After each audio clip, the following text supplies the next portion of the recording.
somebody took it away from me in the blink of an eye. In less than a month, this woman destroyed what I had worked for 15 years. I mean, your credit score is basically all you have. I was mugged, they got my information. It can really negatively affect your life. Then they went off with the information and basically became me. I feel it's a loss of control that someone's out there pretending to be you and doing things in your name that can come back to haunt you. Somebody was using my name and all my personal data. They'd done it all. I just didn't even know where to start. They had a long record. It's a terrible feeling.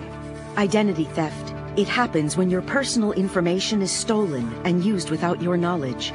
It's a serious crime that can cost you time and money, ruin your credit, and destroy your good name. When I was a victim of identity theft, my mail had been stolen. I was shopping at a grocery store and someone took my wallet. I think I made a purchase and they stole all my debit card information. My briefcase had been tampered with, and when I looked in it, I saw that my passport and my driver's license, which I had in there, had been taken. Identity theft happens when someone takes information about you and then uses it to commit fraud. Identity theft is very serious. We know that identity fraud in its various forms has affected 10 million people in any given year. And what that means in dollars is that it's a loss to businesses of about $50 billion. On top of that, victims of identity theft have spent $5 billion trying to undo this harm. Everyone needs to be conscious that identity theft is real. When you get news that your identity has been potentially stolen, it's sort of this open-ended problem that has occurred, and you don't know what's going to come of it. No one's immune, which isn't to say that we're powerless. There's a lot we can do to deter, detect, and defend ourselves. My identity was stolen when I was mugged. It is pretty traumatic, especially how it happened to me. They got my information and it happened. Then they went off with the information and basically became me when they went to charging items in stores. Identity thieves can only take advantage of you if you give them information or if they obtain information about you. So what you want to do is take steps to make it less likely that your information falls into the wrong hands. There are many ways that you can do that. And the first is to stop and look in your wallet. What are you carrying around? And if you lose your wallet, are you giving somebody else an opportunity to commit identity theft? So avoid carrying around any identification that has your social security number on it in your wallet, because that can be used very easily and efficiently by identity thieves. They could have your name, they could have your birth date, but if they don't have your social security number, they're not going to get very far.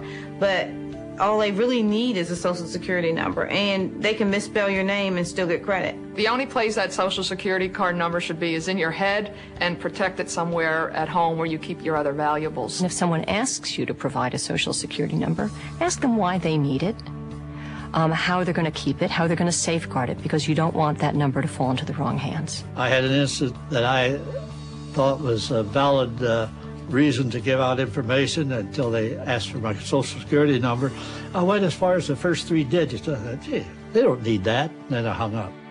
This is a crime. You have to think when you're at home, protect your identity. Don't leave around your personal documents, your date of birth. Somebody could come into your home and have immediate access to that information. You also have to be careful about your trash. Now, a lot of people routinely receive things in the mail, maybe bank statements, credit card statements, or health insurance forms, and if they don't need them, they just throw them away in the trash.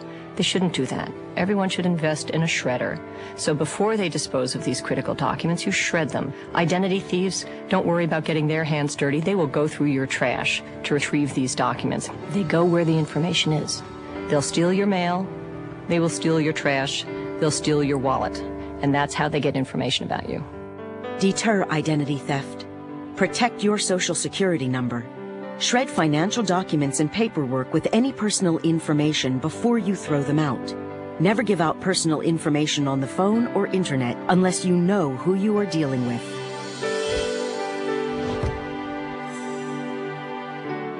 My name is Nicole M. Robinson. The woman who stole my identity, her name is Nicole A. Robinson.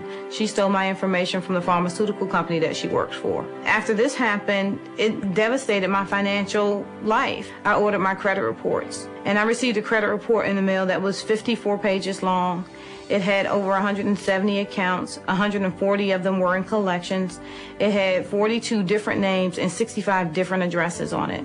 not only was somebody else reaping the benefits of my good credit, I could no longer have access to my own good credit. And I cried. I cried every day for 3 months. On top of the financial and the time that people spend in resolving these issues, it's an emotional burden on victims. My life before the identity theft case was wonderful. In less than a month, this woman destroyed what I had worked for 15 years. She got my life.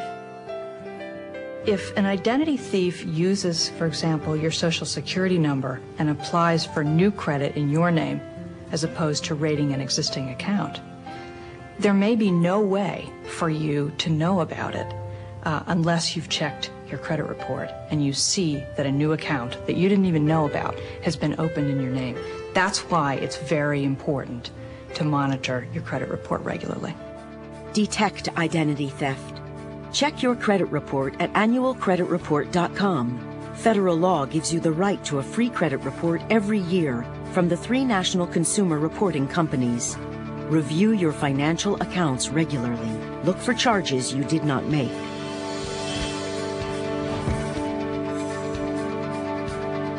When someone realizes that they're a victim of identity theft, it's like getting a kick in the gut.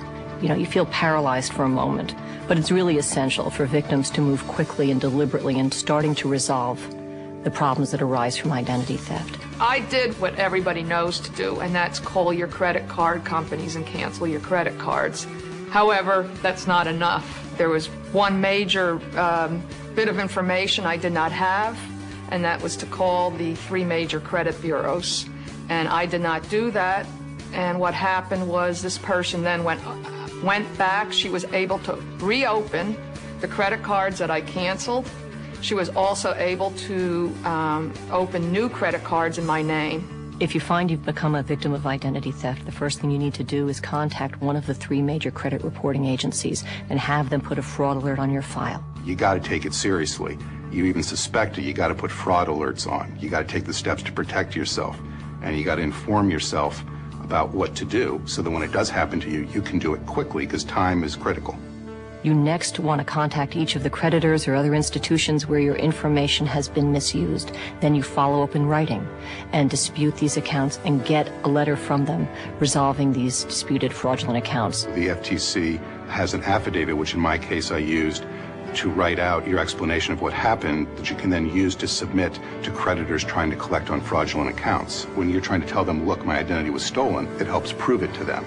You next want to contact your local police department, report the crime, and get a copy of the police report. You should contact the police immediately because otherwise you have no proof that there was a crime. It's very important that you report it to the police because there are certain agencies that you need or we recommend that you contact, and they're probably going to refer you back to the police department to see if you have a police report or not. And finally, you need to contact the Federal Trade Commission online at ftc.gov/ID theft or call us toll-free at 877-ID theft to report this to us.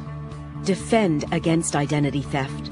Call the 3 credit reporting companies and place a fraud alert on your credit report.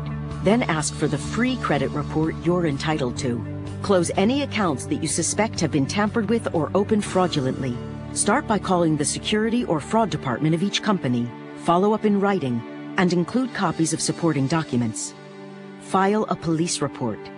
Contact the FTC. Your information also helps law enforcement officials across the country to track down and stop ID thieves. Let's treat our personal information as we would our cash.